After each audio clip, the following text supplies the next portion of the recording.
Boa noite, queridos. Sejam todos bem-vindos à nossa 11ª aula do nosso curso Seja um Facilitador de uma Célula Movimento. Estamos chegando nos últimos conteúdos. Então, daqui a mais 2 aulas a gente encerra até o final desse mês de agosto. E hoje nós vamos continuar a falar sobre o tema discipulado.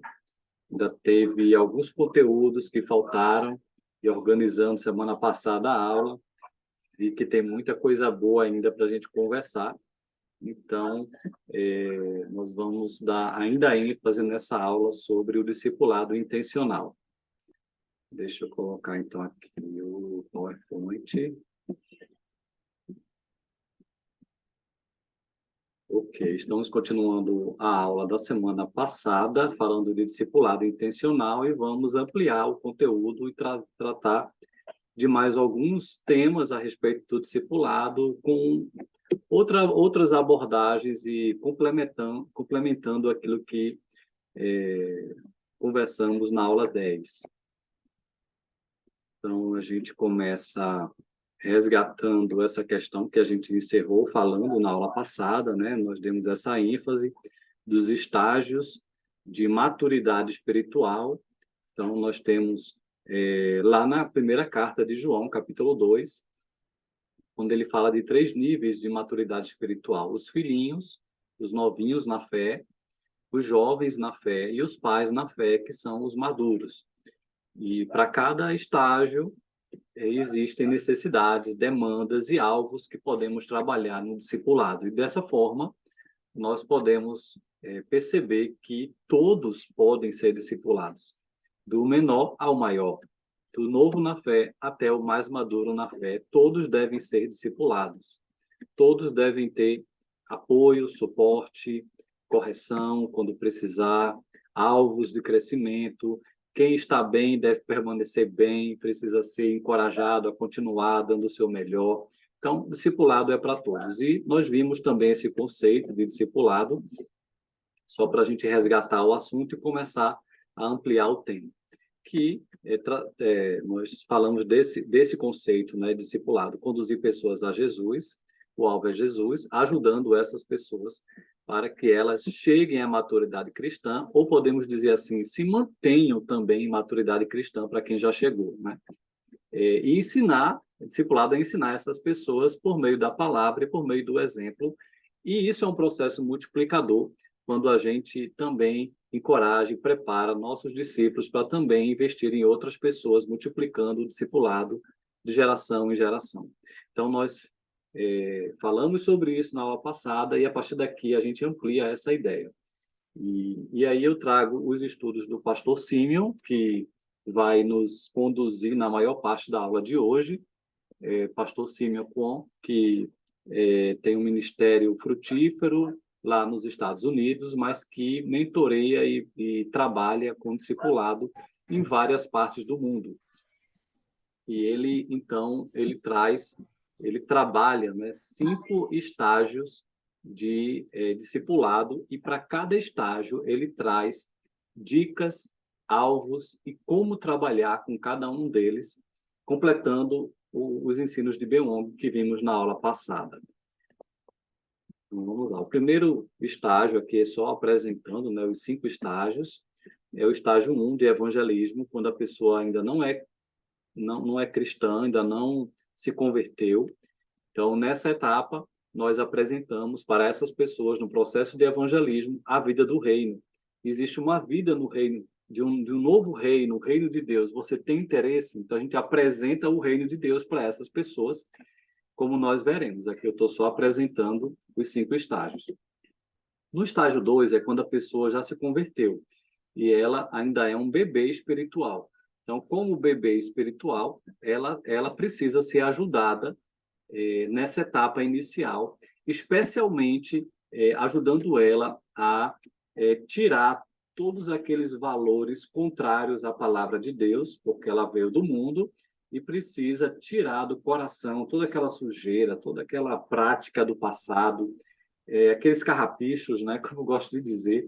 Então, ela precisa limpar o seu coração, desobstruir, vamos dizer assim, o seu coração, a sua prática de vida, o seu estilo de vida, para que ela se adeque ao novo reino que ela se dispôs a viver. Então, por isso, Simeon chama de remover a obstrução ou as pedras que estão no caminho dessa pessoa para que ela viva a vida do reino. E ele dá uma ênfase muito grande nesse estágio 2, que é o estágio de bebê, para que ele avance para os outros estágios. Muita gente fica estagnada nesse estágio porque não consegue tirar as pedras, né? Aquilo que obstrui o seu crescimento espiritual. E então ele dá muito mais ênfase a esse estágio 2, que ele chama um processo de libertação emocional ou cura emocional. E nós vamos ver também minuciosamente como é que se faz essa libertação espiritual, que é o trabalho de tirar tudo aquilo que obstrui o crescimento espiritual de alguém. E um bebê, ele costuma ter algumas pedras no seu caminho que a gente precisa ajudar ele a se livrar dessas pedras. O estágio 3 é o estágio da criancinha. Aí sim a gente chegou no texto de 1 João capítulo 2. É o filhinho na fé que ele chama, né?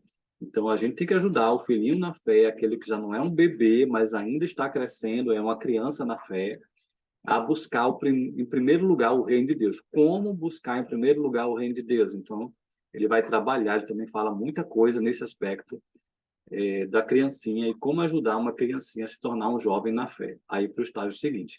Já o estágio do jovem, ele vai ensinar a ideia de que nós precisamos estar bem perto desses, no sentido de moldar. Então, nós moldamos com a nossa vida essa pessoa que já não é um novo na fé, ajudando ele, nesse vida na vida, para que ele consiga viver uma vida de superação no reino, né? Ele precisa aprender a se livrar dos vícios também, e ele precisa ser forte, né?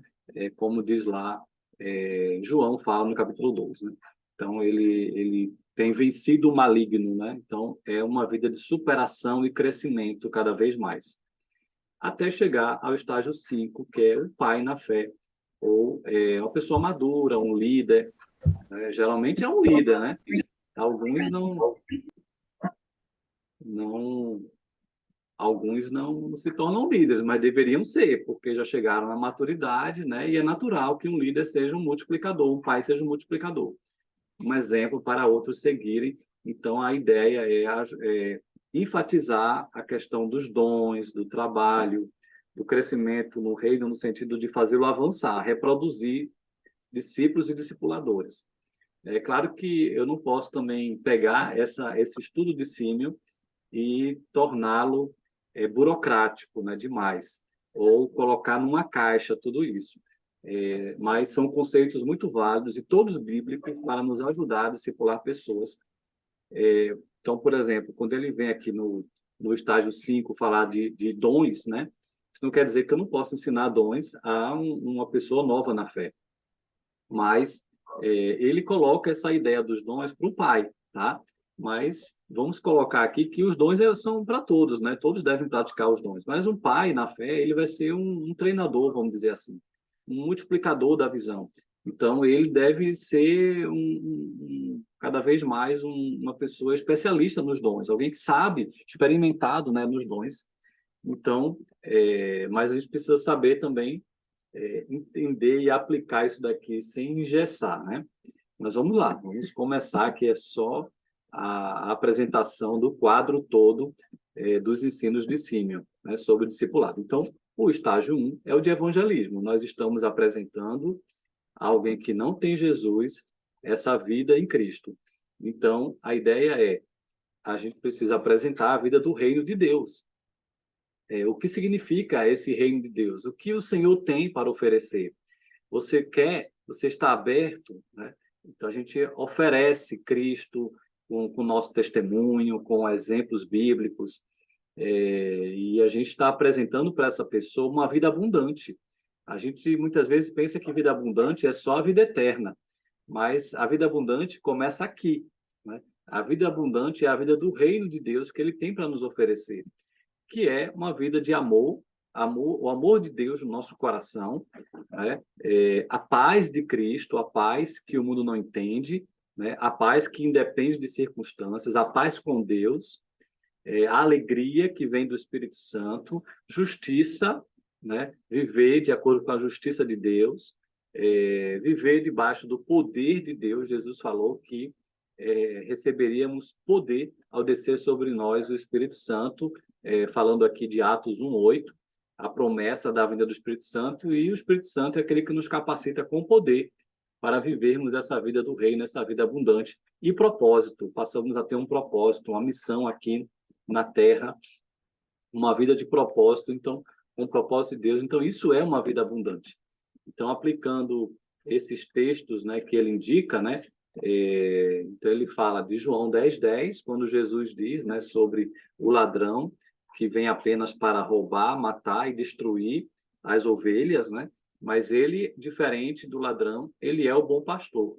E ele disse, eu vim para que tenham vida e a tenham plenamente. Eu vim para que tenham vida, vida em abundância, como diz a outra versão.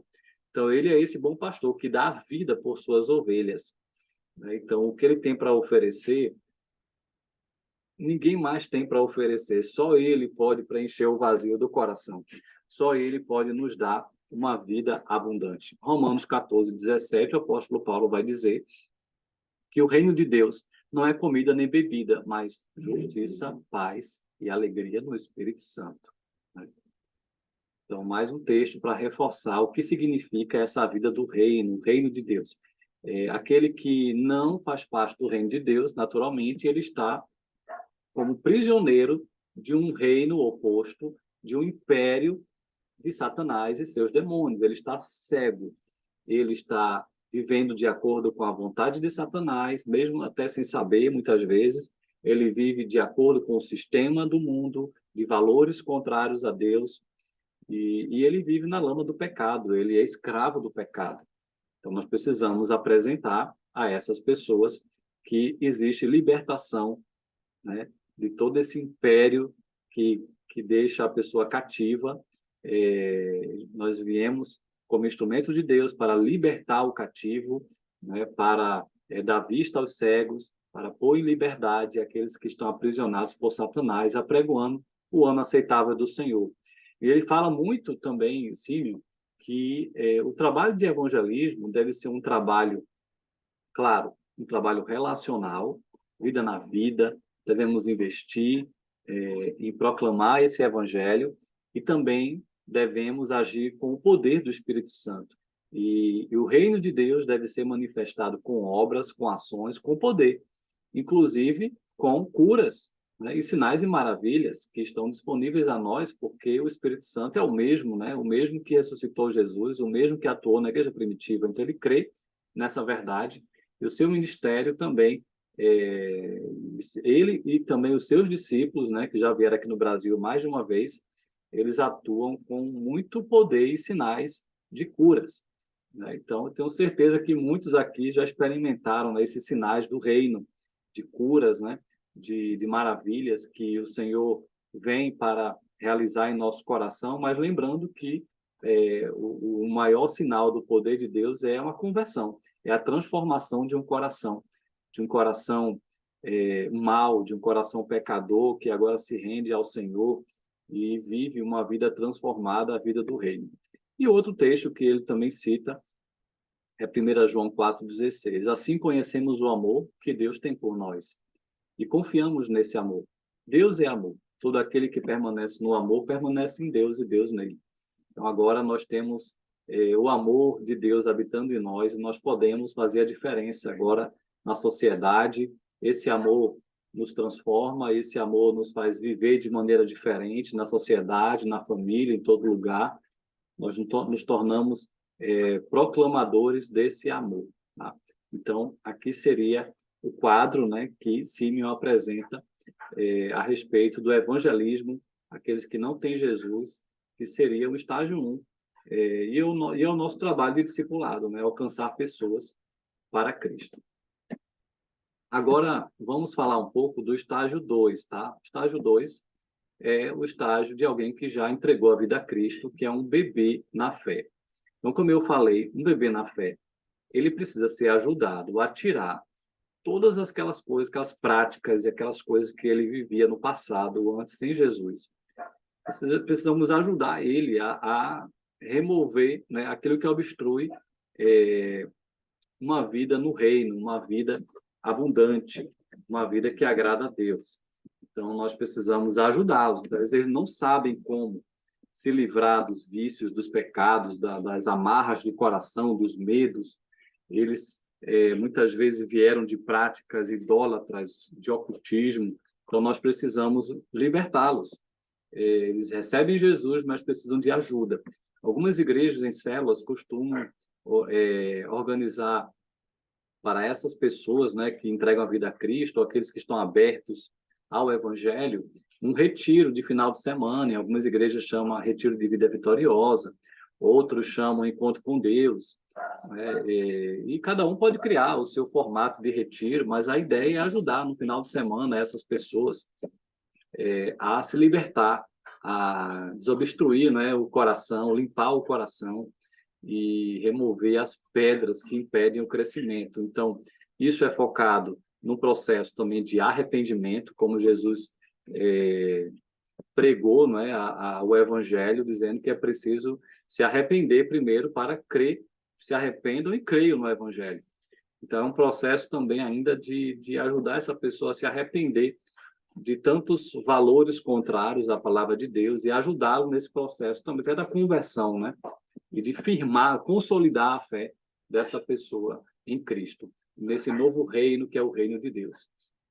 Então, esse remover as pedras, ele traz, né, todo um esquema, né, de como ajudar essa pessoa, de acordo com algumas temáticas, né, que está aqui, né, que é um processo de confissão de pecados e orações de renúncia, e para que o coração fique limpo, desobstruído, né, para que a graça de Deus, o poder de Deus seja livre, né, de atuar na vida da pessoa. Imagine um cano que está todo cheio de lixo, a água não passa, então é preciso desobstruir, tirar toda aquela tranqueira, né, tudo aquilo que não presta do coração, da vida da pessoa.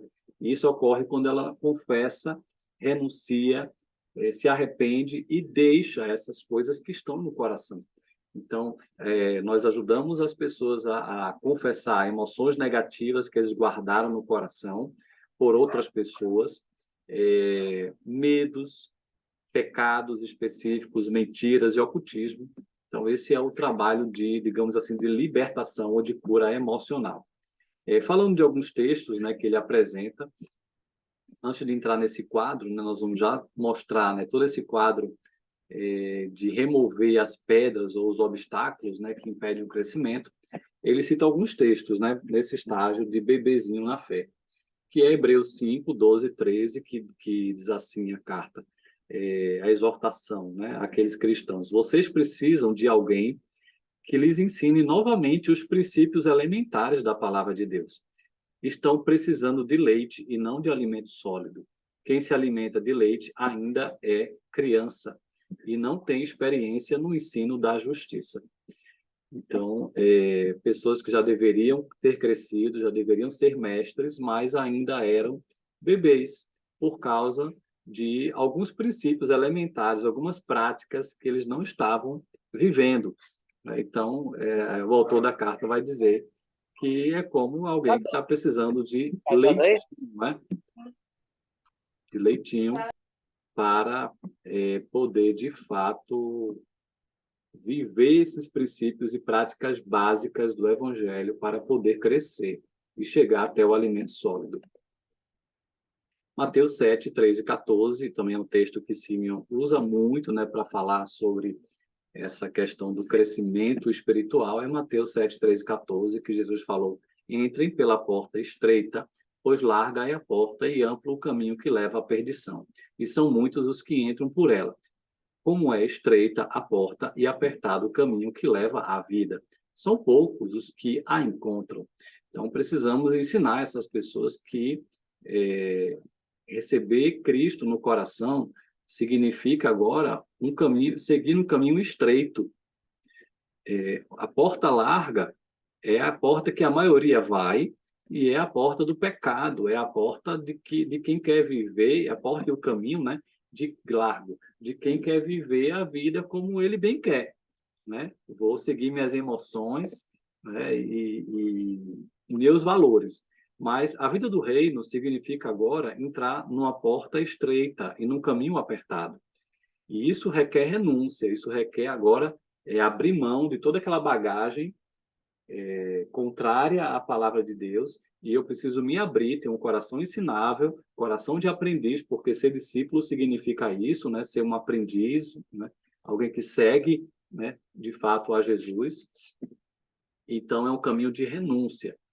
Lembro aqui do livro, segundo livro mais famoso mundialmente, que é O Peregrino. O Peregrino, para quem já leu, né, essa parábola da vida cristã, fantástica, né, a jornada da vida de um cristão até a cidade celestial.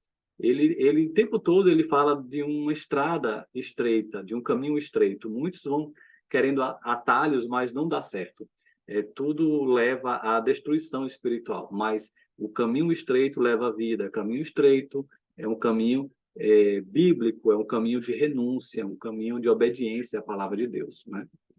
Agora vamos mostrar todo o esquema ensinado por Simeon de como ajudar essa pessoa a crescer, e ele então coloca essa ideia desse quadro para trabalharmos com um discípulo na ideia de um bebê, agora de um bebê espiritual, mas como eu falei no início, né, dessa aula, não vamos colocar tudo isso assim engessado, colocar numa caixa, vamos dizer assim.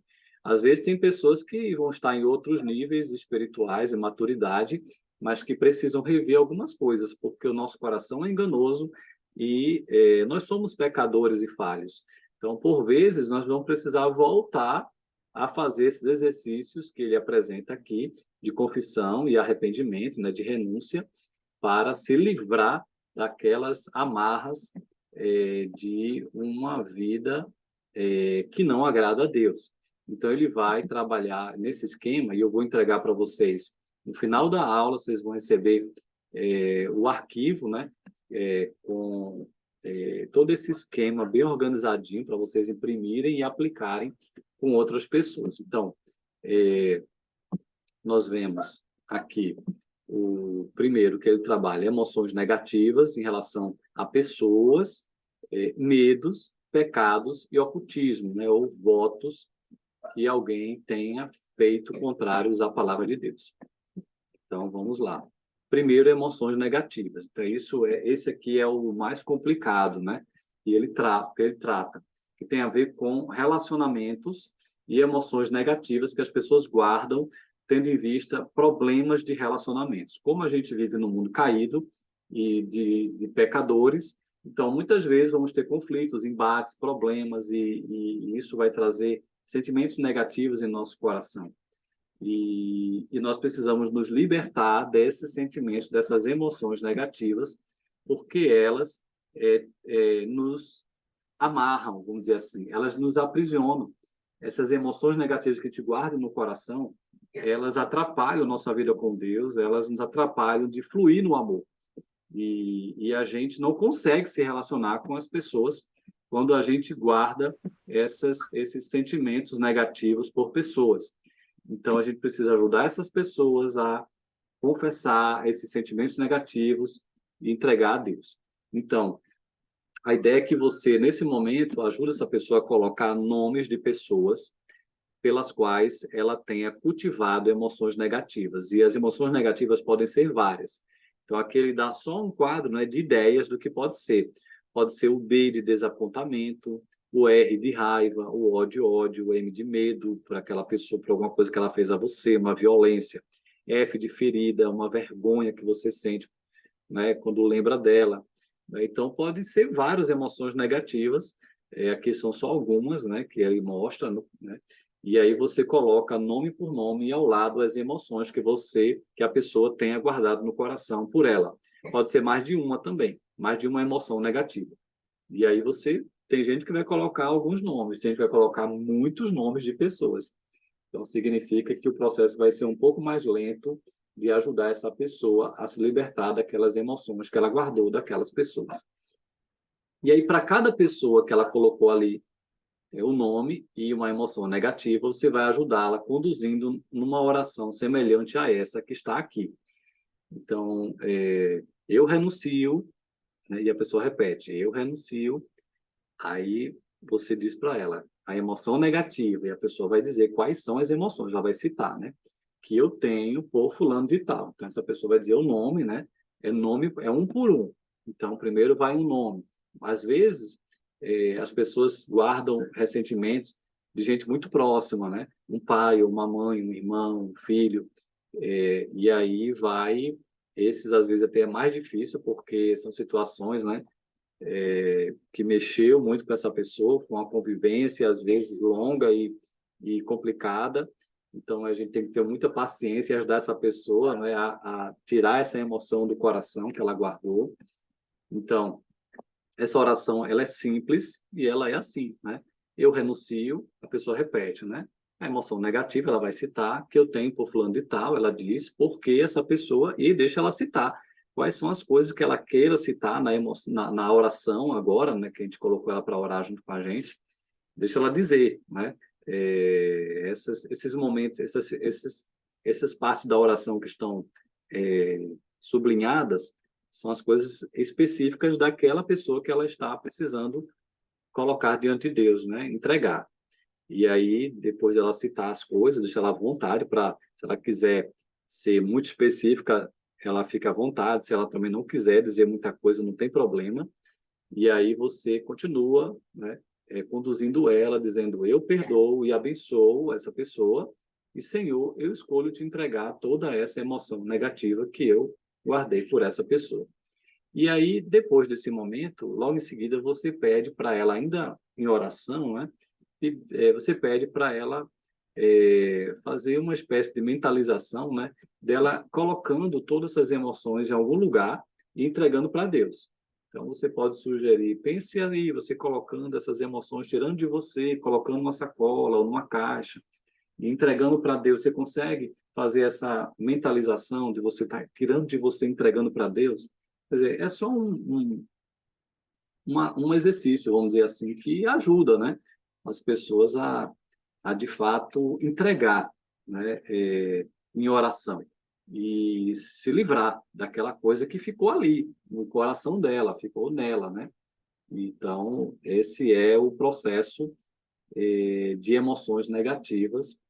E aí, para cada pessoa, você ajuda esse discípulo a entregar, a renunciar e abençoar, né? Ao invés de maldizer, ao invés de ficar magoado, ressentido, amargurado, a gente ajuda essa pessoa a se livrar de todas essas emoções negativas, entregando para Deus.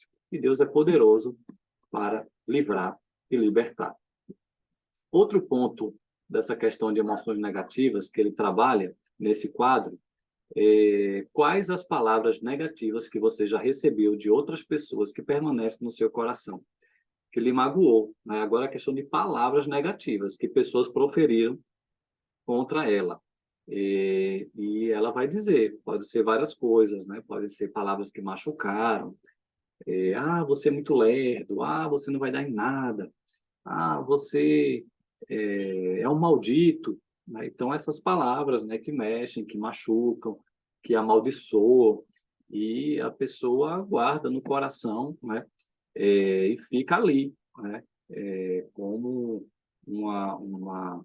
uma palavra mesmo de maldição que ficou no coração e ela guardou, ela precisa se livrar disso, né? Entregar para Deus. Então, essas palavras nós pedimos para o discípulo anotar, né? E depois a gente conduz ela nessa oração também. E aqui tem uma oração específica para isso. Mas também é algo muito simples e é no mesmo sentido de entregar para Deus, se livrar, né, entregar para Deus. Então, eu renuncio às seguintes palavras negativas que recebi de outras pessoas. Aí cita as palavras negativas. Senhor, eu sou tudo aquilo que a tua palavra diz que eu sou. Eu tenho tudo aquilo que a tua palavra diz que eu tenho e eu posso tudo aquilo que a tua palavra diz que eu posso, em nome de Jesus. Então, essa aqui foi foi um adendo que eu coloquei nessa oração, mas ela é uma oração simples, também não tem uma, vamos dizer assim, uma regra. É uma oração de renúncia. Eu renuncio essas palavras em nome de Jesus, entrego para ti, Senhor. Então, é basicamente isso, né? Mas aqui está uma ideia, tá, para conduzir nesse momento. Às vezes vai ser preciso você, depois dessa pessoa orar, você orar por ela, né? Você ora por ela, ajudando ela a ficar em paz, a receber de Deus a presença dele, né? E você fala algumas palavras de encorajamento e confirmação bíblica do que Jesus fez por ela. Então, fique à vontade, né, para conduzir dessa forma, né? Não existe só um meio, né, só um jeito de conduzir essas orações de renúncia, tá? Outra questão também é que o esquema que Simeon traz também a respeito de emoções negativas. É quais as maldições que você já lançou sobre outros. Nesse caso agora, você vê, nós fizemos dois processos que envolvem o que os outros fez pelo nosso discípulo, né? Que está sendo ajudado ali em oração, em libertação. Que foram as emoções que ele guardou, emoções negativas e palavras negativas. Agora é o inverso, né? Nós ajudamos ele a lembrar daquilo que ele já falou de maldição para outras pessoas. Então, ele anota, né, talvez até com o nome de pessoas, né, e o que ele disse de maldições. E a gente agora ajuda o nosso discípulo também a renunciar o mal que ele lançou para outras pessoas. E às vezes são coisas terríveis, né? Na hora da raiva, na hora da ira. Então, a gente pede para ele lembrar, né, e anota, né, e a gente conduz ele numa oração que aqui está um modelo de oração também nesse sentido. Eu renuncio às seguintes maldições ou pensamentos negativos que lancei sobre outras pessoas. Ele cita essas emoções, essas maldições e pensamentos negativos. E aí, continuando, Senhor, quero ser canal de bênçãos para todos ao meu redor. Eu abençoo cada pessoa que amaldiçoei em nome de Jesus. Amém. Tá? Ok. Vamos lá. Ainda sobre emoções negativas, agora em relação a ele mesmo, né? O nosso discípulo, quem está ajudando ele, né? Emoções negativas que ele guardou dele mesmo, sobre ele mesmo, que ele mesmo pensou sobre ele. Então, a gente faz essas perguntas bem aqui, ó. Você guarda emoções negativas contra você mesmo, que você mesmo pensa de você? Quais são, né? Ou quais são? Outra pergunta também que a gente pode fazer nesse momento. Você tem pensado sobre você mesmo alguma dessas mentiras raiz, que eles chamam de mentiras raiz, que são mentiras bem normais que Satanás coloca no coração das pessoas. Não sou bom o suficiente, né? Ou seja, eu sou péssimo nas coisas que eu faço, né? Eu não sou bom, né? Eu sou incapaz, vamos dizer assim, inútil. Muitas vezes a gente sente assim, né? Então, são pensamentos malignos mesmo que atrapalham a pessoa de se desenvolver, né? Outra mentira raiz. Eu sou desamparado e impotente. Ou seja, eu não posso nada, eu não tenho ninguém por mim. Então, isso é a mentira que Satanás coloca e a gente ajuda essa pessoa a se livrar dessas mentiras. Na verdade, nós temos Deus, nós temos amigos, temos família, temos igreja, né? E a outra mentira raiz é eu sou alguém sem esperança. Então, é o que Satanás gosta de encurralar a mente das pessoas com essas mentiras, né? Que ele planta, né? Na mente das pessoas e achar que eu não tenho saída, né, para os meus problemas, não tenho esperança. Não, nós temos sim um Deus que é por nós, que nos ajuda e que usa até situações difíceis para nos moldar, para cooperar para o nosso crescimento. Então, nesse momento, a gente conduz a pessoa em oração. Aqui está um exemplo nesse sentido. Eu renuncio às seguintes emoções negativas que guardei no meu coração sobre mim mesmo. E ela cita, né? Também renuncio à mentira ou às seguintes mentiras que pensei sobre mim. São três, né, aqui que a gente citou, né? Se tiver alguma outra, né, ela também cita, né, renunciando. Eu tenho um Deus que me ama, me perdoa em Jesus Cristo, que cuida de mim, que me fez para a sua glória e para cumprir os seus propósitos. E também foi eu que, né, dei uma adaptada, né, nessa oração. Fiz um acréscimo aqui, mas como eu falei, não existe um modelo único para fazer uma oração de renúncia e confissão, né? Ok. Agora, vamos para a segunda área de confissão e arrependimento, que são os medos, tá? Então, nós vimos emoções negativas, pensamentos negativos e agora medos. E aí você pede para ela anotar, né? Quais medos você possui em sua vida? É claro que aqui estamos falando de medos excessivos, porque existem os medos que são naturais, né? Que são mecanismos de defesa do ser humano, que é normal a gente ter, né? A gente vê uma cobra e tem que ter medo mesmo, no sentido de, né? Se defender, fugir, reagir. Mas aqui estamos falando de um medo excessivo, um medo que paralisa, um medo que está ali constante, a pessoa atrapalha a pessoa de viver. Então a gente pede para elas anotarem e a gente vai fazer também um momento de oração nesse sentido. Então, medo de morrer, aqui são ideias, né? Medo de ficar doente, do futuro, medo do escuro, de fantasmas, de animais, de abandono, sei lá. Podem ter outros tipos de medo. E você também pode fazer essa pergunta, né? Quando você começou a ter esses medos? Até para ajudá-la, né? Nesse momento, a lembrar. E muitas vezes houve algum tipo de porta de entrada, alguma situação que ele abriu e gerou medo.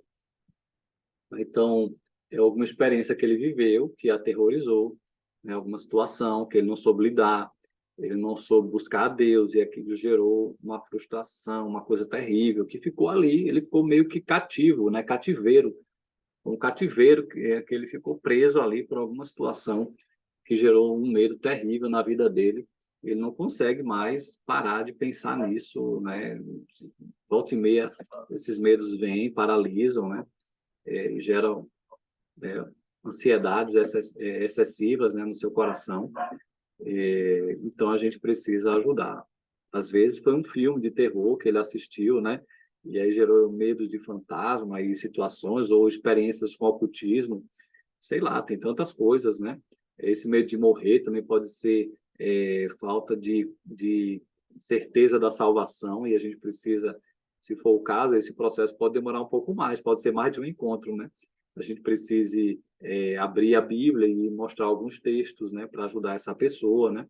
E aqui está um modelo de oração nesse sentido para se livrar, entregar a Deus os medos. Então, eu renuncio o medo de, e a pessoa fala os medos, e aqui vai tudo de uma vez, tá? Bota todos os medos de uma vez só. Perdoe-me, Senhor, receba a tua paz e o perfeito amor do Senhor por mim, Cristo Jesus, que lança fora todo medo. Amém. Se for preciso, né, aqui está também outra questão. Eu renuncio à ocasião, né, a pessoa descreve a ocasião na qual dei espaço para esse medo entrar na minha vida, tá? Então, novamente, eu fiz uma adaptaçãozinha do modelo de oração que o Simeon criou, mas você pode também adaptar em ajudar essa pessoa a se livrar do medo. E outra área, terceira área, são os pecados. Então, os pecados também ajudamos a pessoa a listar os pecados que ela lembra, né? E aqui ele dá algumas ideias do que a gente pode perguntar. Há algum pecado que você precisa confessar? Você sente alguma culpa em relação a alguém? Você já teve intenções ou tentativas de suicídio? Você já provocou aborto? Você tem algum vício? Já fez sexo fora do casamento? Algum tipo de sexo fora do padrão de Deus, né? Porque o padrão de Deus é casamento, né? Um homem e uma mulher, casamento. Então, qualquer coisa fora disso, né? Então, pode perguntar pornografia, o alcoolismo, vícios, tem tantos, né? Então, e o que mais ela desejar confessar ali, então, ela anota e a gente ajuda essa pessoa na oração, que também a gente faz uma oração pegando todos esses pecados de uma vez só, num bolo só. Então, eu renuncio o ato de, e aí vai citando os pecados. Senhor, perdoe-me. A tua palavra diz que se confessarmos nossos pecados, o Senhor é fiel e justo para perdoar os nossos pecados, nos purificar de toda injustiça. Lembrando que para cada oração a gente pode sempre finalizar com aquela mentalização. Coloca tudo isso em algum local, né, e entrega para Deus, né? Uma sacola, uma caixa, né? E também podemos continuar a fazer essa mentalização, né? Ajuda a pessoa a concentrar a sua fé na entrega, né? A fé em Deus entregando a Deus. Então, e também é bom a gente orar depois por ela, né? Depois que ela ora pelos medos, então a gente ora por ela, Senhor, que o Senhor dê coragem a essa pessoa, fortaleça ela nas batalhas, que ela creia mais, que o Senhor é poderoso para ajudá-la. Essas orações são importantes, né? Ajudam nesse processo de libertação. E quando a pessoa também confessar essa área de pecados, novamente a gente ora, lembrando da graça, lembrando que o que Jesus Cristo fez por nós. Então, são orações importantes, né? Também como discipulador, né? Ou como alguém que está ajudando o outro, né? Nesse processo de libertação, tá? E, por fim, vem a quarta área de oração, de confissão e renúncia, que são os votos, né? Ou maldições, ou ocultismo, que a pessoa se envolveu, idolatria, todas essas práticas religiosas contrárias à palavra de Deus, são várias, são muitas. Às vezes a pessoa mesmo buscou, ou então ela foi levada por alguém, por um parente, e ela precisa fazer a renúncia também. Então, aqui está algumas perguntas que podemos fazer nesse sentido. Tem algumas igrejas que têm lista, né, de vários tipos de ações, né, de ocultismo, que a pessoa pode ter se envolvido. Ajuda também essas listas, né, para que a pessoa saiba, né, tudo aquilo que não agrada a Deus, ela nem sabe, né? A gente precisa orientar, né? Então, você já foi envolvido com ocultismo, você já fez votos ou lançou maldições, você já foi envolvido com adivinhação, você jogou jogos demoníacos ou assistiu filmes de terror, você já fez algum tipo de pacto, você ainda possui algum desses objetos? São perguntas assim que ajudam a pessoa a entender melhor o que é que ela precisa renunciar e abandonar. Então, aqui está um modelo de oração, eu renuncio à minha participação, e aí deixa a pessoa conduzir, né? Deixa ela dizer, né, o que foi que ela se meteu, né? Aí tem alguns ideias aqui também: adoração a falsos deuses ou pessoas mortas, lista de atividades de ocultismo, jogos, pactos e votos. Ela vai citando uma por uma. Senhor, perdoe-me, eu pertenço ao Senhor e o sangue de Jesus Cristo tem poder de me libertar e de me purificar de toda injustiça. Novamente, depois desse momento que a pessoa ora, em que a gente ajuda ela em oração a fazer essa oração de renúncia e confissão, nós terminamos orando por ela, impondo as mãos sobre ela e livrando de todo o mal. Há situações em que as pessoas deu tanto espaço, né, a Satanás e a demônios, que vai ser preciso mesmo um processo de exorcismo, né, de expulsar o demônio, né? Mas o Simeon, né, ele conta algumas experiências nesse sentido, mas ele explica olha, quando nós fazemos todo esse passo a passo, começando com emoções negativas por pessoas, medos, pecados, quando chega nessa questão dos votos, é como se Satanás perdesse força. Se ele estava ali, né, ele vai sair facinho, porque ele usa até a ilustração assim de uma mão assim, ó.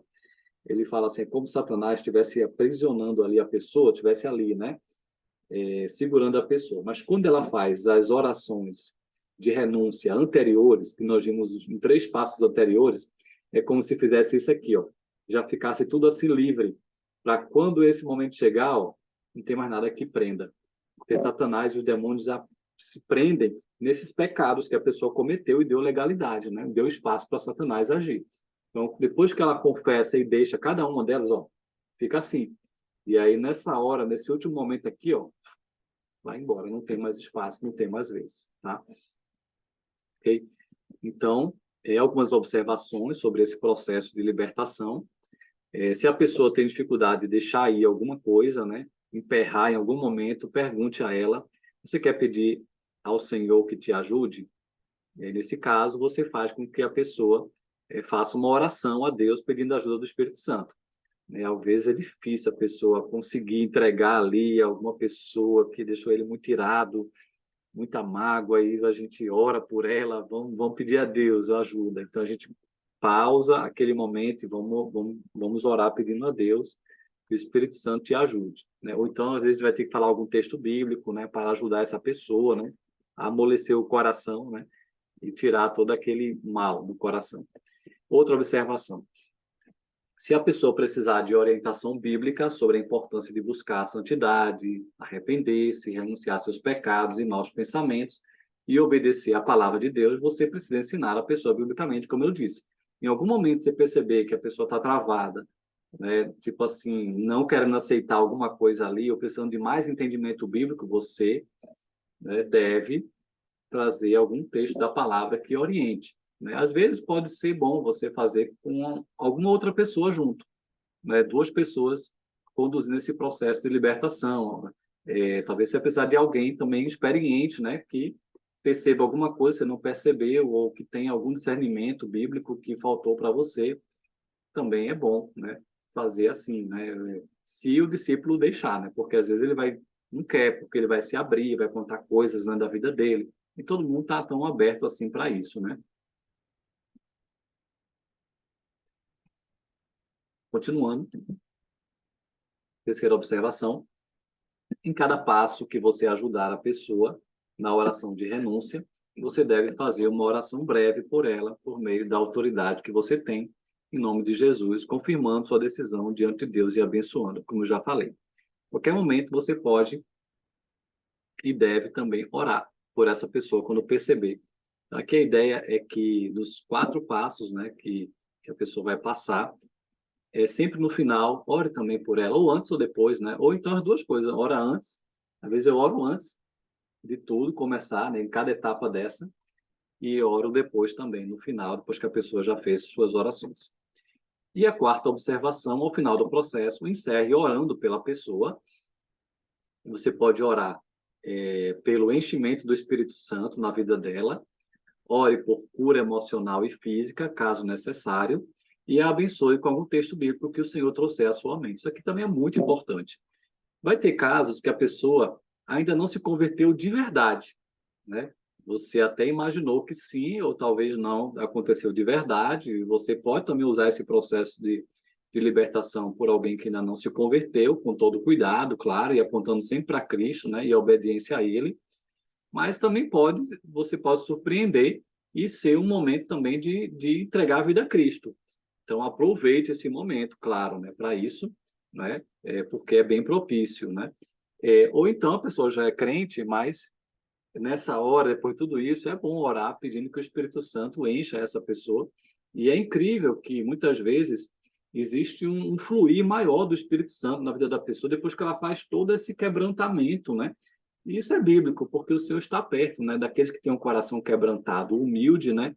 O Senhor, né, abençoa. Mas o orgulhoso, que não quer se arrepender, não tem como o Senhor agir. E, então, é incrível isso também. Depois de todo esse processo, quando a gente ora no final por ela, né? Orando para que Deus encha essa pessoa com o Espírito Santo, renove ela.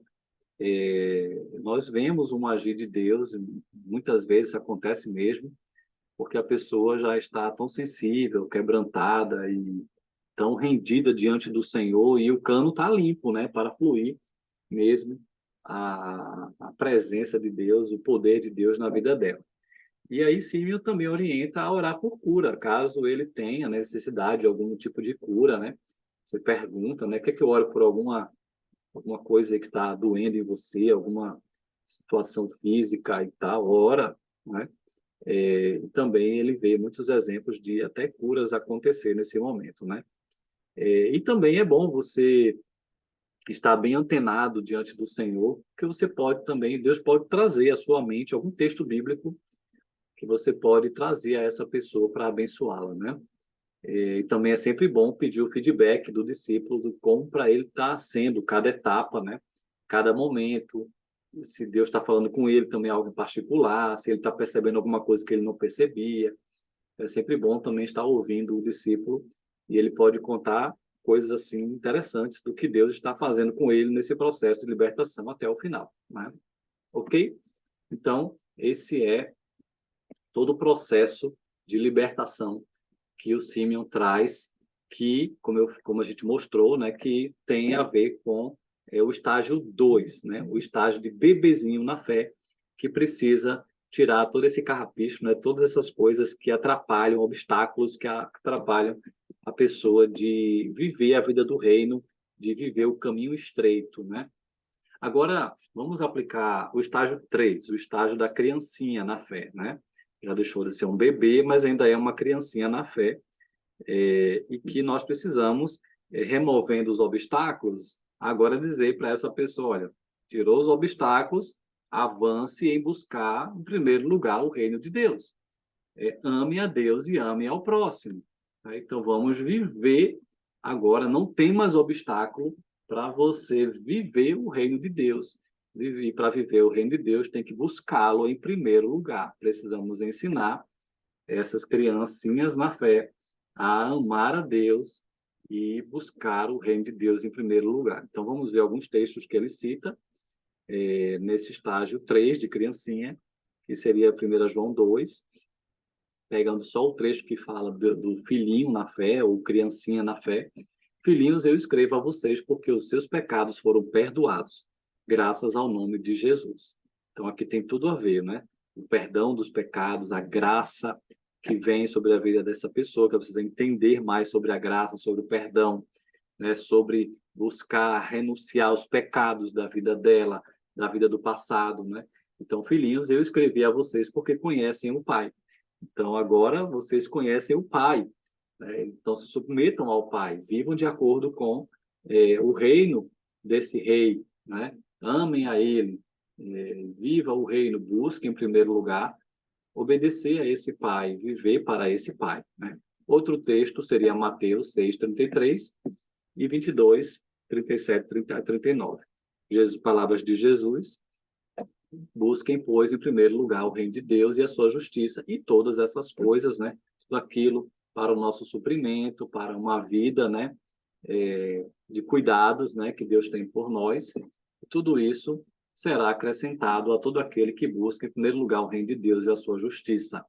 O outro texto é: ame o Senhor, seu Deus, não de qualquer forma, mas ame o Senhor de todo o seu coração, de toda a sua alma, de todo o seu entendimento. Este é o primeiro e maior mandamento. E o segundo é semelhante a ele: ame o seu próximo como a si mesmo. Então, esses textos mostram o caminho, mostram o alvo que toda criancinha na fé precisa seguir. E, então, isso vai ser um processo de ensino, que o discipulador precisa estar o tempo todo apontando para esse caminho que ele precisa. Pecou, renuncia, deixa, volta para o caminho. Graça está sobre você, continue na graça, mas não faça com que a graça seja barata, né? Não valha nada. Custou, né, o sacrifício de Jesus por nós. Então, busque com seriedade, né?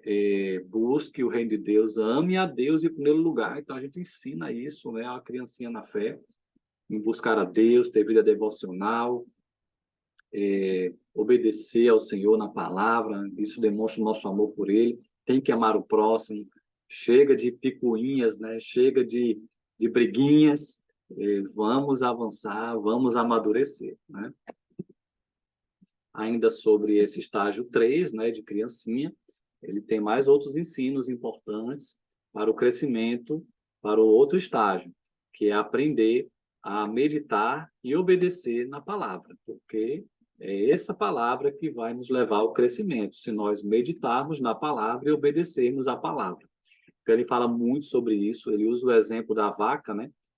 Toda vez que ela come o capim, ela rumina, né? Todo aquele processo de ruminar.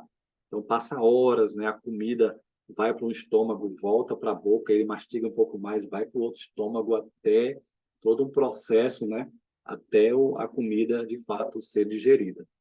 Então, precisamos ensinar nossos discípulos a ler a palavra, a amar a palavra, meditar na palavra, memorizar a palavra e colocar em prática a palavra, porque ninguém vai crescer se não tiver a palavra. O crescimento vem pela palavra. Todo discipulado deve ser pautado na palavra.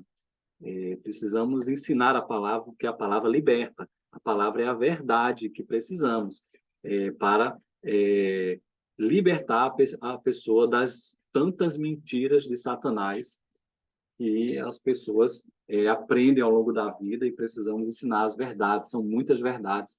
E o processo do discipulado significa ensinar a obedecer, né, a tudo aquilo que Jesus nos ensinou. Então, alguns textos que ele indica é Salmo 1, né, quando ele diz desse homem que é bem-aventurado, né? Que tem a sua satisfação na lei do Senhor, e nessa lei medita de dia e de noite. Tem vários textos na Bíblia que falam sobre isso, especialmente Salmos, né? Sobre meditar na palavra de Deus, porque ela tem promessas, ela tem palavras de bênçãos, de crescimento e de vida abundante, né? De vida no Espírito. 1 João também é outro texto que ele cita, né? Capítulo 5, versículo 3, porque nisto consiste o amor de Deus, o amor a Deus. Nisto consiste o amor a Deus, em obedecer aos seus mandamentos, e os seus mandamentos não são pesados, né? Então, ele usa muito esse texto, né, para dizer, olha, ele faz aquela pergunta primeiro, né? Você acha que é difícil obedecer os mandamentos do Senhor ou é fácil? A maioria diz que é difícil, né? Aí ele diz esse texto, olha, João está dizendo que não é difícil, não são pesados, né? E nisso, né, consiste em amar a Deus e obedecer os mandamentos dele, né? Claro que nós sabemos que nós só podemos obedecer os mandamentos do Senhor pelo poder do Espírito Santo, porque por nossa própria conta não é fácil mesmo, não. Mas pelo poder do Espírito Santo, pela presença de Deus em nós, pelo meditar na palavra de Deus, pelo obedecer à palavra, aí sim, esse poder de Deus em nós, né? Esse amor de Deus em nós nos capacita a amarmos os inimigos, a buscarmos o caminho da santidade, né? Mateus 7, novamente voltando para Mateus 7, Sermão do Monte, o caminho é estreito, e ele termina esse sermão, Jesus, né, com a ilustração dizendo sobre aquele que é o construtor, né? O construtor prudente construiu a sua casa sobre a rocha. Essa pessoa é aquela que ouve as palavras de Deus, de Jesus, e pratica, e obedece. Então, podem vir os problemas, as tempestades, a chuva, o vento, e essa casa não vai vai ser derrubada, não vai cair, porque ela tem os alicerces na rocha. Em contrapartida, nessa parábola, Jesus conta também do construtor imprudente, tolo, construiu sua casa sobre areia, sobre fundamentos que não são sólidos. Quando vêm os problemas, as tempestades, as pressões, a casa cai, e cai de maneira feia. Ela é totalmente derrubada e o estrago é grande. Então, com essa parábola, Jesus está ensinando a importância de obedecer à palavra, né? É melhor obedecer do que não obedecer, porque o prejuízo é muito grande para quem não obedece. Então, um bom discipulador está sempre ensinando sobre isso ao seu discípulo. E também sobre o amor. Precisamos ensinar nosso discípulo a amar a Deus e amar o próximo. E o texto muito bom para mostrar, ensinar o amor de maneira muito prática é 1 Coríntios 13, aqui o destaque do versículo 4 até o 7, o texto dos textos mais famosos sobre o amor que Paulo escreveu, todo o conceito do que é o amor e do que não é o amor. Tá?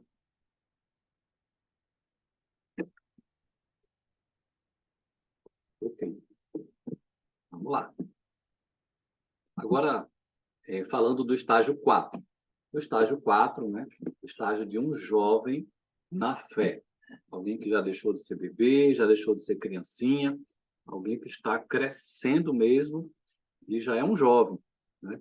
Ainda não chegou lá na maturidade, mas está perto dessa maturidade. Então, esse jovem na fé, nós precisamos ajudá-lo a viver uma vida de superação no reino. E para ter essa superação de andar no reino, né, e não se enroscar nas coisas do império das trevas, né, e avançar cada vez mais, esse é o trabalho de ajudar um jovem a continuar crescendo sem parar no reino de Deus até chegar à maturidade. Então, para isso, nós ensinamos um jovem a ter uma vida vitoriosa na palavra. Tem alguns textos que ele indica, vamos já apresentar, e nós ensinamos o tempo todo os princípios bíblicos nas áreas mais importantes da vida, como família, casamento, trabalho, finanças, igreja.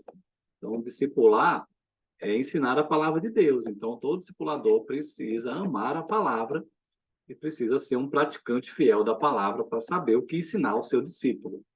Então, nós vamos ensinar o tempo todo que surgirem oportunidades de ensino, que nós percebermos alguma situação, alguma questão que ele traga, nós precisamos apontar para a palavra de Deus e ajudá-lo a viver de acordo com a palavra para que ele, de fato, desfrute dessa vida abundante, desse reino que o Senhor prometeu a todo aquele que o segue. Então, andar tendo uma vida vitoriosa na palavra. Alguns textos, né?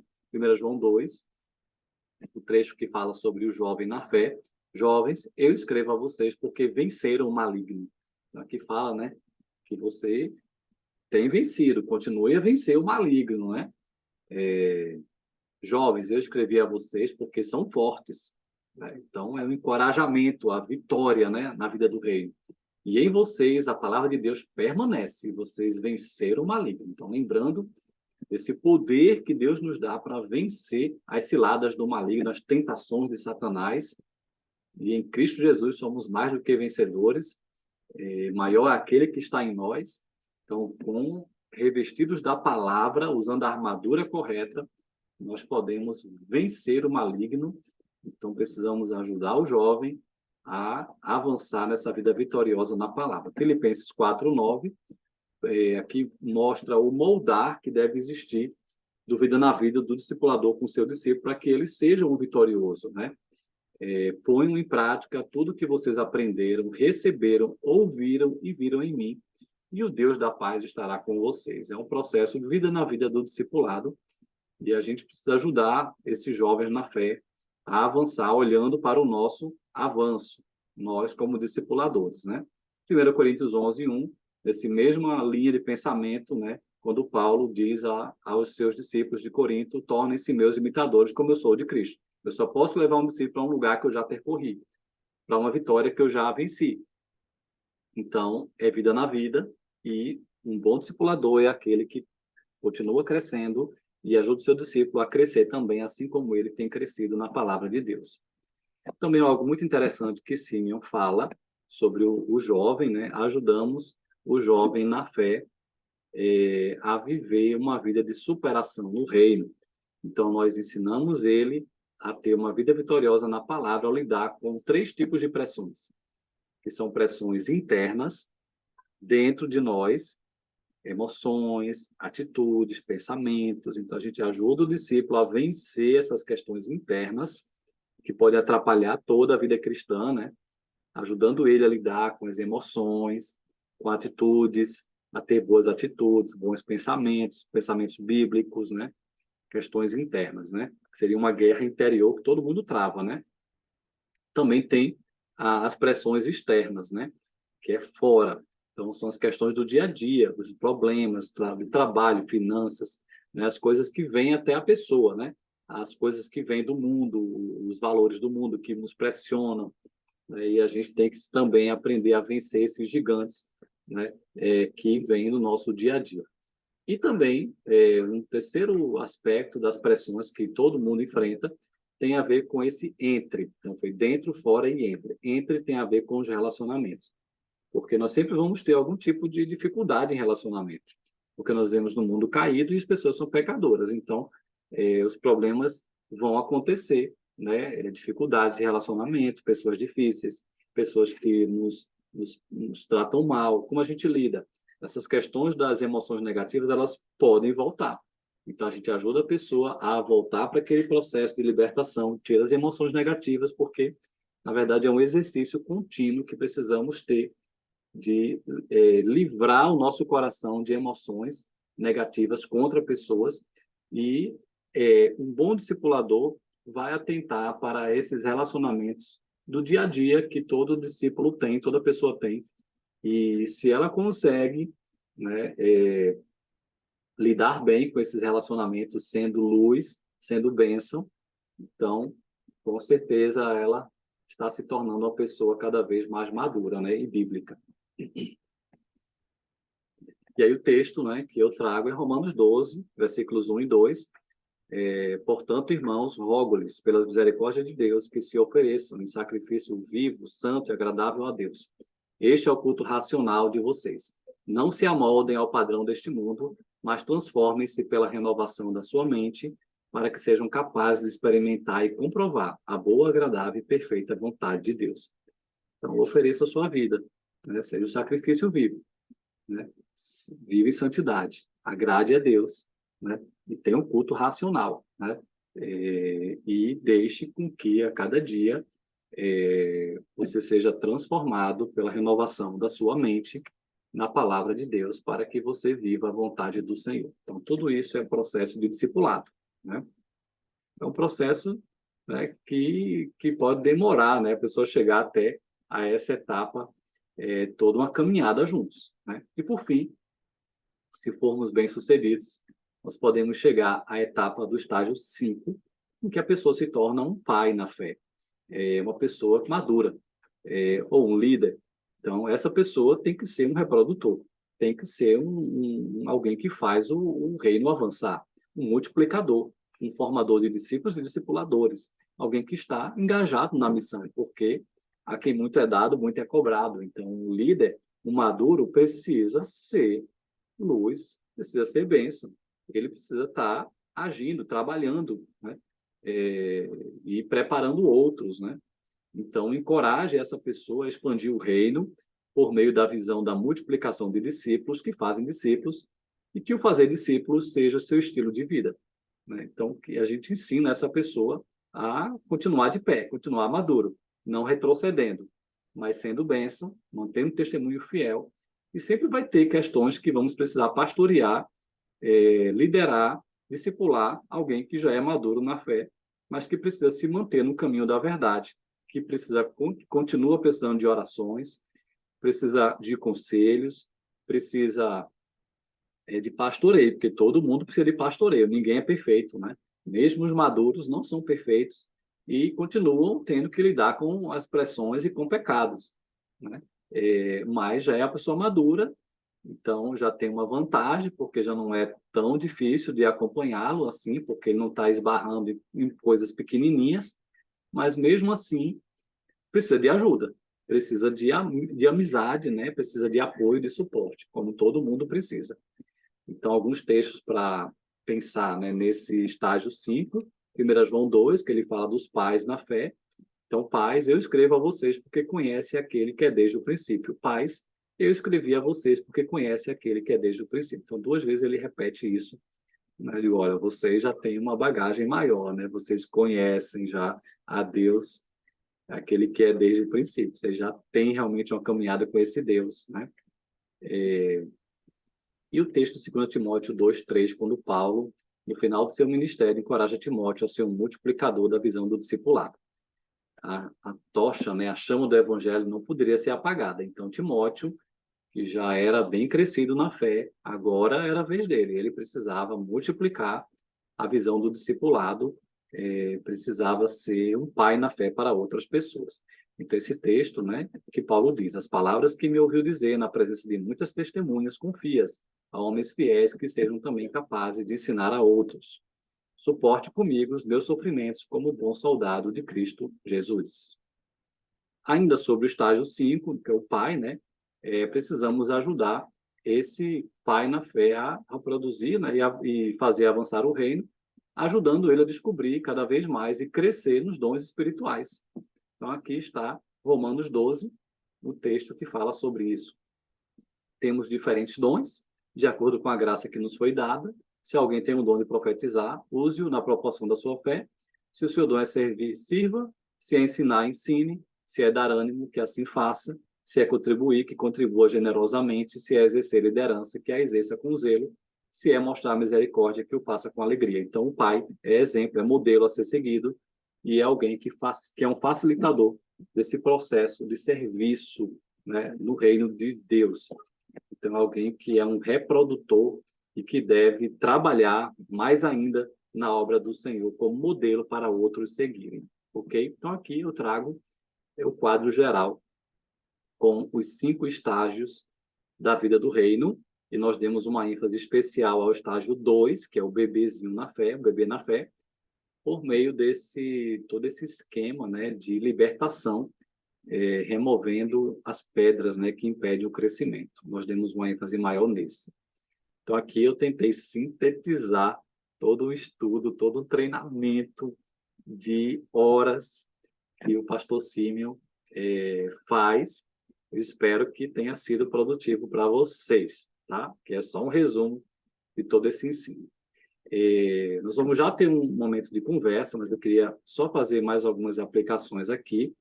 Esse daqui não seria de símil, tá, esse estudo, mas eu queria trazer, é um estudo que em alguns lugares eu já ministrei, mas tem tudo a ver com essa questão do discipulado de acordo com os estágios. Aqui é um estudo de Bernard de Claraval, quando ele fala sobre crescer no amor de Deus.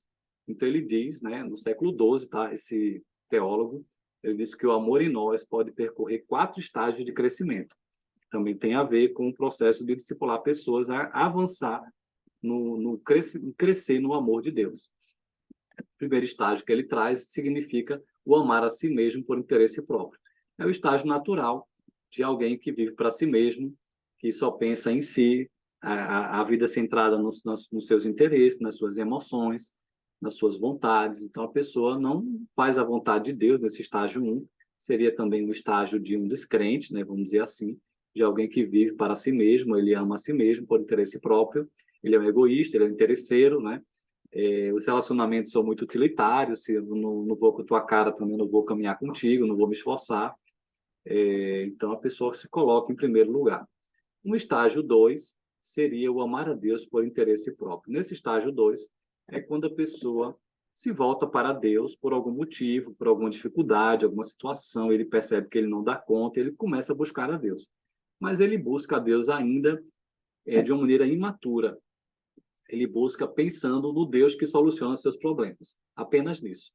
É claro que Deus soluciona nossos problemas, mas eu não posso andar com Deus só pensando que Ele me ajude, né? Mas esse estágio 2 é assim, ainda é um amor a Deus, mas um amor imaturo e ainda um meio interesseiro, ainda pensando mais que o Deus que me ajude, o Deus que resolve meus problemas, né? E eu não tenho muito o que fazer por Ele. É Ele que tem que fazer por mim. Seria o estágio 2. Já o estágio 3 é quando a pessoa amadurece, caminhando com Deus, e ele começa a perceber que Deus é digno do nosso amor. Ele merece o nosso amor. Independente das circunstâncias, ele nos amou primeiro, e a pessoa amadurece, conhece mais a Deus, e ela percebe que para onde eu vou, né? Só Jesus tem palavra de vida eterna. Então ela consegue fazer essa transição pela graça de Deus e ela passa a amar a Deus por amor a Deus. Ela passa a colocar Deus como fundamento na sua vida. Eu continuo amando a Deus mesmo se as coisas não vão bem, porque eu entendi que todas as coisas cooperam para o meu bem, pela fé. Eu continuo andando com Deus e eu aprendi a colocar Deus em primeiro lugar.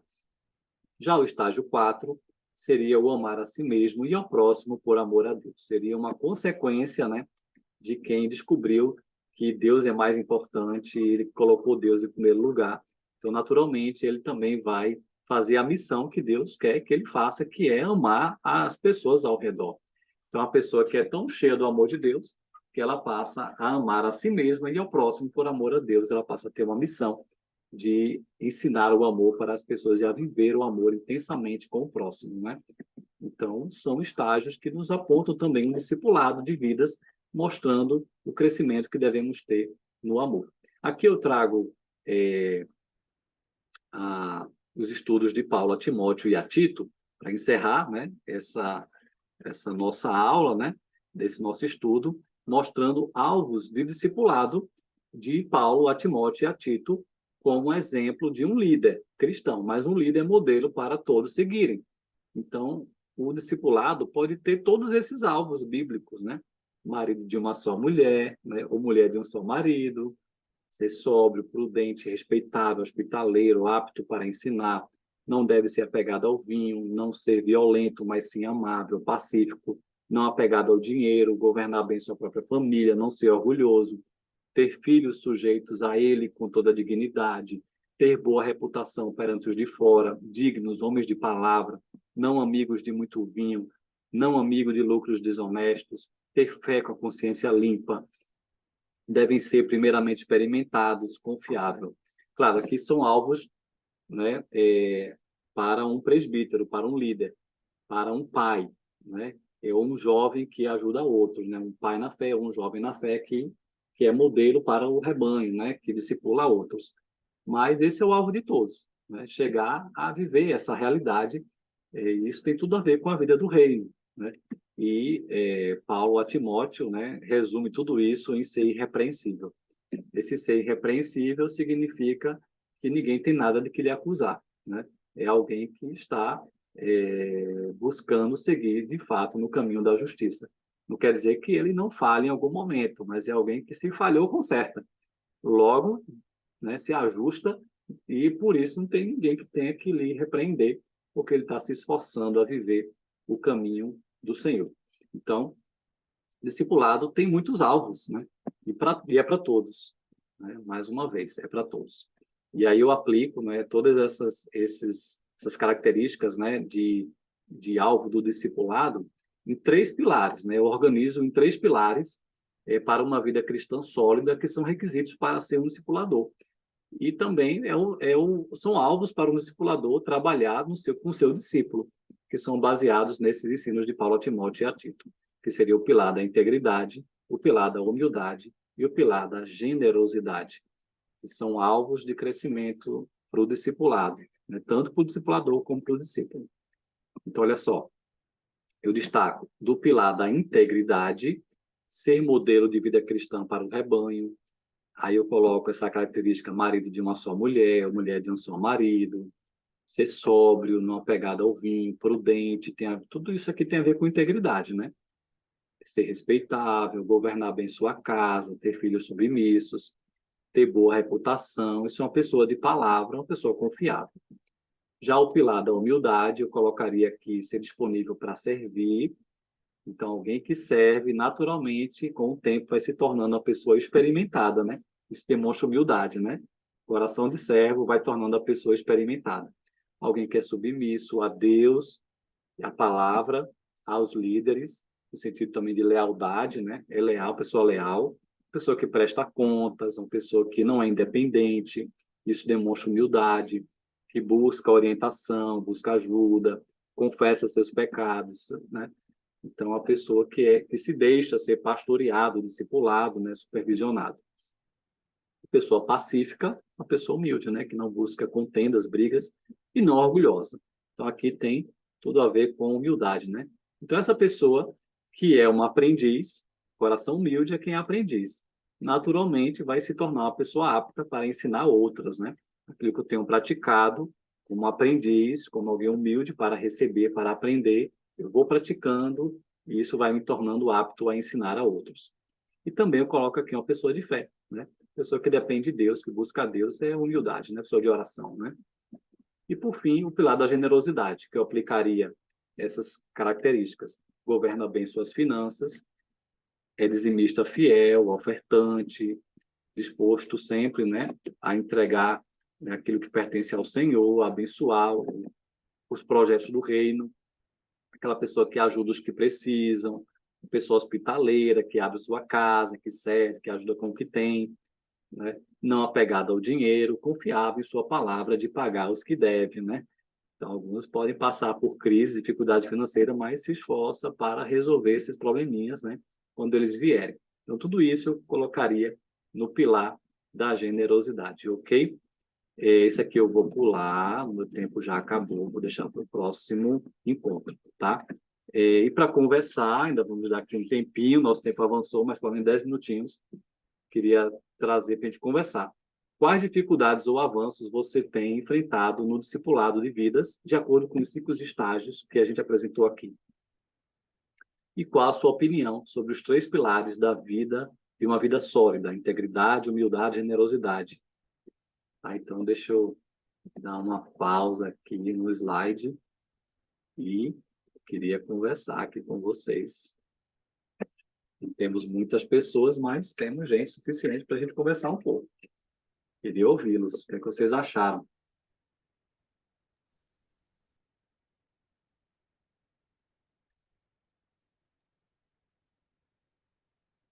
Pode falar, Elias. É, o que eu vejo assim, a questão do discipulado com a pessoa é esse apego emocional e as coisas do passado, ao aceitar ao Senhor, né? Ou que o Senhor o aceite, no caso. Sempre que a gente está no discipulado, que vai de frente com essa situação, situação, muitos eles preferem parar e se reter, porque mexer no passado. A gente acredita que todo psicólogo sabe disso e o tratamento também é isso, é retornar no passado para consertar coisas, né? E quando a gente tenta fazer esse discipulado, a pessoa tende a se fechar, né? Quando a gente apresenta a palavra que vai em contraponto àquilo que ele pensa, aí vem a indagação, ou ele se afasta de uma vez, ou começa a inventar um monte de coisa, né? Quando a gente vai falar, fala só o básico, nunca fala, né? E ao decorrer da caminhada, Nunca, a gente nunca, nunca percebe, exorta nada, né? Aí aí no, chega uma no, hora que tem que exortar, né? aí ao passar da caminhada, a gente percebe que não é só aquela pessoa, mas muitas que vieram para o caminho do Senhor, mas ainda persistem de coisas que haviam no mundo, das quais ele está dentro da igreja e diz assim, por que isso acontece comigo? Por que que eu sou assim? Porque há coisas que você deve largar, né? Claro que tem pessoas que vão com esse tratamento, acho que acredita que até subir, né? Mas a pessoa tem que deixar ser tratada. É muito ruim. Por que que eu digo isso? Isso é muito importante, você está dizendo, muito importante. Eu sempre tive problema com os meus pais, porque eu não tive nem pai nem mãe, certo? Todas as vezes que se relatava pai e mãe, eu corria, entendeu? E quando eu fui agarrado pelo Senhor, ele disse: Eu vou te mostrar que eu sou teu pai. É todo aquele problema que foi colocado, porque assim, eu não tive embasamento de um pai, eu fui estuprado pelo meu pai, né? Então, tratar pessoas dessa. E outro ponto também, você precisa estar sendo consagrado, porque você não sabe que tipo de pessoa você vai tratar. Às vezes a gente vê uma pessoa Verdade. tão amável, tão leal, tão Cristo, mas ele esconde coisas muito pesadas dentro dele. E não Ele tem está se coragem de apegando. dizer ainda, né? Não teve Não coragem. tem. Então, assim, quando a gente faz essa lista dos votos, a pessoa, assim, parece que ela... me vi na lista no passado, né? Já tinha feito essa lista em algumas outras sessões da igreja, coisa do tipo. E agora, fazendo discipulado com as pessoas, é com o tempo que ela vai soltando, né? A gente tira, assim, 1 tonelada, 10 toneladas da nossa costa, né? Agora, da questão da generosidade, é esse fato que eu achei muito... Dois pontos que me tocaram foi aprender a amar-se, né? Para poder fazer a obra, né? Muitas pessoas ainda estão travadas porque elas seguem preceitos e conceitos de só dar a mão se receber um resultado. E dizer assim, não, eu vou fazer isso, mas eu não vou receber nada em troca, né? Ou então a pessoa presa a determinadas coisas, quando a gente chega na igreja, ou seja o que for para fazer, sempre tem aquele conceito, não, eu vou só dizimar isso, eu só vou fazer aquilo na medida do que eu posso. A pessoa não sabe ser ousada, entendeu? Tipo, eu falo brincando, ele diz assim, senhor, não dá mais para me dizimar 10%, eu vou dizimar 15%, porque minha meta é chegar a 20%. Hoje em dia eu dizimo 20, 15%, né? Mas por que eles fazem isso? Porque eu quero, porque eu conheço o meu Deus, eu sei com quem eu converso, entendeu? Então as pessoas têm que fazer isso. E durante Sim, o discipulado, muita coisa que tu já tem maturidade é loucura para quem está chegando. Mas no verdade. decorrer do tempo, tem uma hora que ele olha para ti e diz assim, agora eu já sei porque eu quero ser como Elias, eu quero ser como o pastor Alexandre, porque são pessoas que entenderam que existe uma vida de necessidades aqui embaixo, mas que existe um reino que nos aguarda, né? E Muito quando bom. eu já tive pessoas que eu discipulei, no caso, uma menina que era muito pesada na minha célula e pessoas que eram muito pesadas, que aí eu digo assim, gente, não desiste. Eu tenho o Uhum. Guilherme, eu tenho outros meninos que hoje são assim uma bênção, não tenho o que dizer, também estão ganhando alma assim para Cristo igual água, mas se eu Uhum. tivesse desistido, pessoas difíceis, sabe? Sim, Se eu tivesse desistido, né? É isso que muito eu tenho a bom. falar. Muito bom, Elias. Você falou coisas assim fundamentais. Muita gente se prende mesmo nesses pecados e que se tornam fortalezas, né? Que Isso, resistem a todo um tratamento, e é nessa hora que a gente vai ver quem é quem. Quem é discípulo de verdade, quem está ali só de conversa, né? verdade. E aí é nessa hora, e a gente também precisa aprofundar no discipulado, porque é muito fácil se encontrar com pessoas só para um programa. Por isso que muita célula se torna um programa, quando não tem esse discipulado, esse acompanhamento mais de perto, mais profundo, e as pessoas se tornam superficiais, não se deixam tratar, cada um se esconde na sua. Então é uma pena quando a célula vira isso, vira um programinha não existe seriedade, não existe um amor profundo que confronta, que ajuda, que aponta um caminho. Às vezes a pessoa vê um líder e não sabe o que ela já passou, o que ela já teve que Verdade. enfrentar de renúncias, de entregas, de um processo de libertação.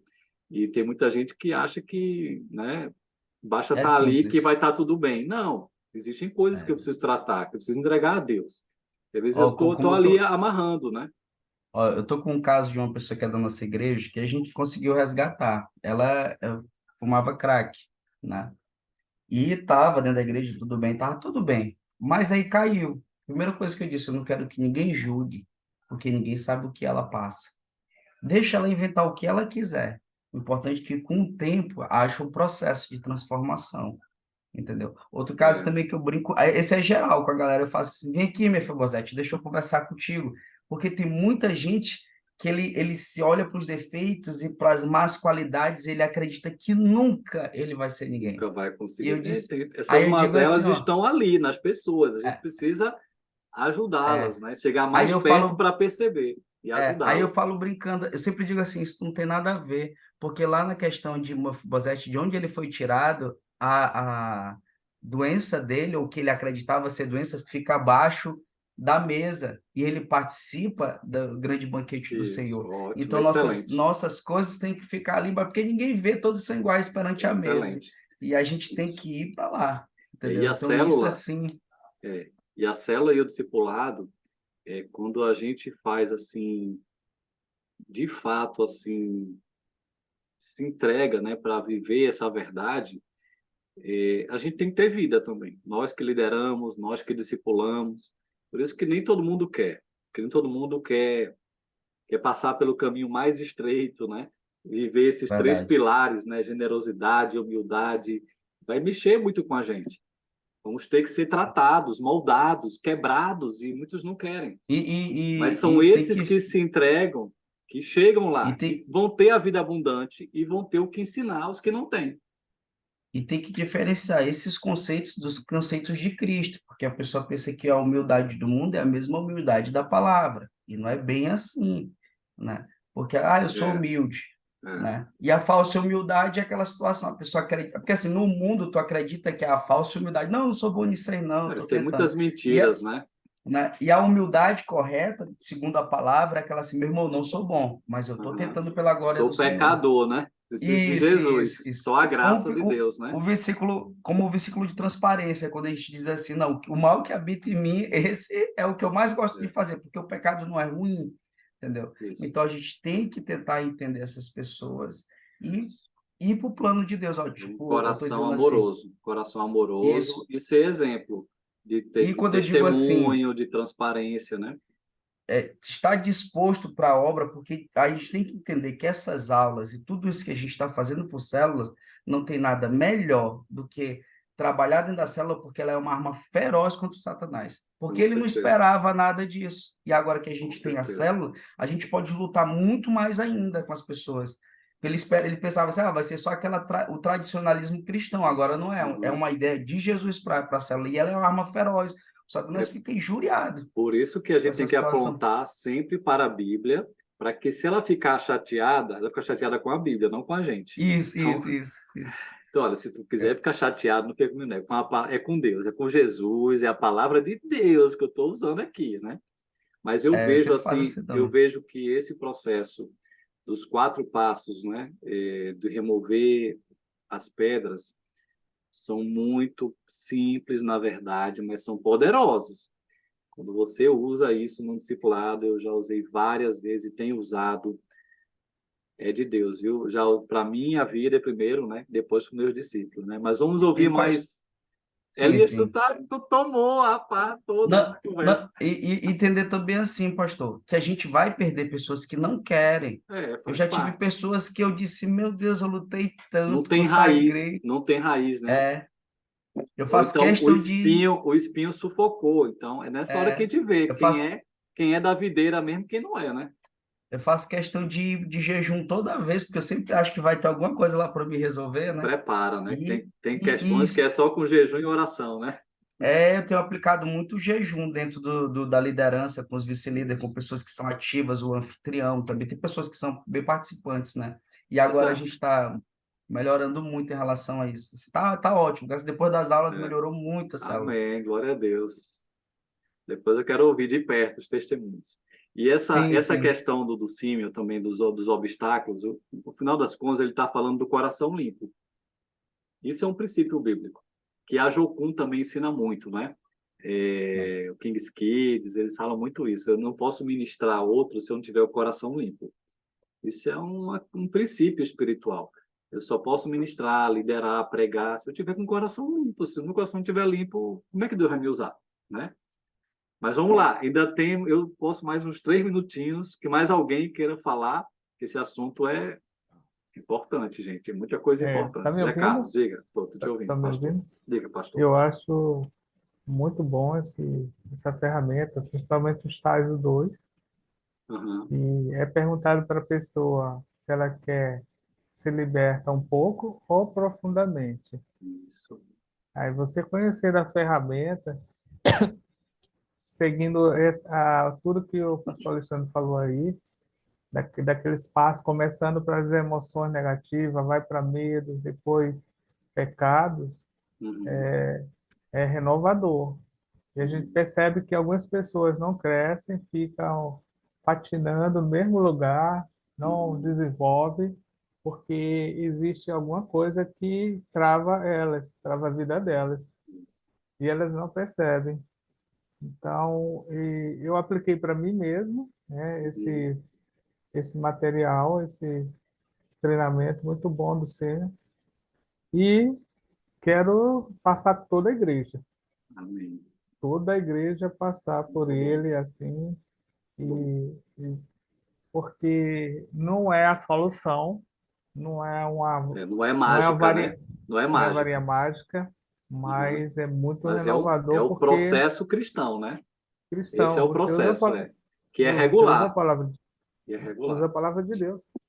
Isso, ótimo. Simplesmente bem simples, bem básico. Isso. E eu creio que ele, paralelo ao encontro, aos finais de semana, ele é uma outra É ferramenta também, poderoso, poderoso. poderoso, e que você ministra ou junto com a pessoa, duas Isso, pessoas ministram para uma, ou sozinho isso. com outra Ou pessoa, sozinho, é. e ela vai desenvolver. Porque às vezes a pessoa ela não quer É, conversar com isso, alguém de confiança, porque ela vai abrir isso, o coração, vai falar isso. coisas bem difíceis. E Então, às vezes ele não vai atrás do discipulador, ele vai atrás do líder ou do pastor, e tudo bem, não isso, tem problema, nós somos uma equipe, né? exatamente.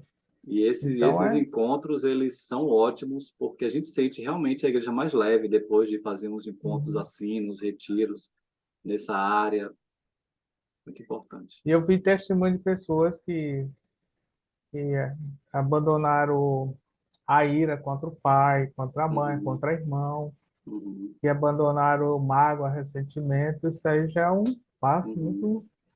muito grande, né, para a vida dela. Testemunho Diz, mesmo, olha, né? eu olhei uma pessoa que diz assim, ó, eu olhava para fulano, meu vizinho, e Uhum. toda hora dava uma raiva dele, mas É, depois que eu orei, que eu renunciei, isso foi livre, renovador. livre. Glória a Amém. Deus. Louvado seja Deus. Muito bom. E também, nesse processo, é muito bom que a pessoa que está ajudando na libertação, ela dê também seus exemplos. Às vezes vai ser importante dar o seu exemplo. Uhum. Às vezes eu faço isso. Quando eu percebo que a pessoa está muito travada assim, eu conto algumas coisas minhas que eu venci, de emoções negativas que eu superei, ou medos, ou pecados, e isso ajuda a pessoa a se sentir à vontade, né? Então, isso Uhum. também são dicas válidas desse processo. Mais alguém? Nosso tempo está bem avançado já. Mais alguém? Ok. Não? Tá com uns 15 minutos. Vamos encerrar, então. Vamos encerrar. Só a parte final vai ser mais rápido agora. Botar o finalzinho da aula.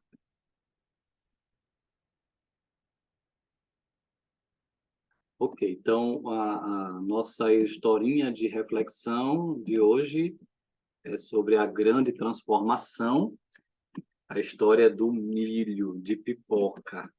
A transformação do milho duro em pipoca macia é símbolo da grande transformação, porque todos os seres humanos devem passar para que venham a ser o que devem ser. O milho de pipoca não é o que deve ser. Ele deve ser aquilo que acontece depois do estouro. O milho de pipoca somos nós, duros, quebra-dentes, impróprios para comer. As transformações só acontecem pelo poder do fogo. Milho de pipoca que não passa pelo fogo continua a ser milho de pipoca para sempre. Assim acontece com a gente. Grandes transformações acontecem quando passamos pelo fogo. Quem não passa pelo fogo fica do mesmo jeito a vida inteira. São pessoas de uma mesmice e uma dureza assombrosas. Só elas não percebem, acham que o seu jeito de ser é o melhor. Mas de repente vem o fogo. O fogo é quando a vida lança-nos numa situação nunca antes imaginada. Dor é o sinal, pode ser o fogo de fora, perder um amor, perder um filho, ficar doente, perder um emprego, ficar pobre, etc. Ou pode ser o fogo de dentro, pânico, medo, ansiedade, depressão, sofrimentos cujas causas ignoramos, etc. Há sempre o recurso do remédio, apagar o fogo. Sem fogo, o sofrimento diminui, e com isso a possibilidade da grande transformação. Imagino que a pobre pipoca, fechada na panela, ficando cada vez mais quente lá dentro, pensa que a sua hora chegou, que vai morrer. Dentro da sua casca dura, fechada em si mesma, ela não pode imaginar destino diferente, não pode imaginar a transformação que está sendo preparada. A pipoca não imagina aquilo de que é capaz. Aí, sem aviso prévio, pelo poder do fogo, a grande transformação acontece. Bum! E ela aparece como uma outra coisa completamente diferente, como algo com que ela mesma nunca havia sonhado. Veja que o chamado piruá é exatamente o milho de pipoca que se recusa a estourar. São aquelas pessoas que, por mais que o fogo esquente, recusam-se a mudar. Elas acham que não pode existir coisa mais maravilhosa do que o jeito que elas são. A presunção e o medo são a dura casca que não estoura. O destino delas é triste. Ficarão duras a vida inteira. Não vão se transformar na flor branca e macia da pipoca. Não vão dar alegria para ninguém. A verdade é uma só. Terminado o estouro das pipocas, no fundo da panela ficam os piruás, que não servem para nada. Seu destino é o lixo. E você? Como está trabalhando a sua vida? Como uma pipoca estourada ou como um piruá? Tá aí a reflexão. Tem tudo a ver com o que nós vimos hoje. Dicas de livro: Formador de Heróis, Dave Ferguson. 5 práticas essenciais para desmultiplicarem líderes. Eu acabei não falando uma ferramenta desse livro que eu ia falar, mas o tempo não deu. Mas está aí um livro muito bom para ser um multiplicador de discipulado, formador de líderes e multiplicar. Muito bom. Esse livro está sendo um best-seller. E o outro livro tem tudo a ver com discipulado, que eu amo muito, sigo muito esse livro, esses ensinos do Benjamin Wong, fazendo toda a diferença, investindo sua vida em outras. Discipulado na Veia, esse livro ganhou o prêmio Arete de literatura cristã aqui no Brasil. A ferramenta de hoje é o que eu ensinei na aula, que são os 4 passos de remover pedras que impedem o crescimento espiritual, que eu vou entregar para vocês essa ferramenta em PDF, para vocês tirarem cópia e praticarem. E nesse PDF tem 2 páginas. Uma página é todo o esquema em branco para preencher, e a outra página é um preenchido para vocês terem uma ideia do que pode ser, nesse é um preenchido de uma pessoa que fez, né? E o Simeon deixou para um exemplo, para a gente perceber o que é que as pessoas podem descrever na hora de um processo de libertação, ok? E a dica de vídeo, na verdade, eu vou dar só uma dessas dicas, que é o melhor vídeo sobre discipulado, tá? O outro eu vou deixar para outra aula que eu não consegui ministrar hoje. Então, na próxima aula, eu apresento a outra dica de vídeo. Ok? Isso aí.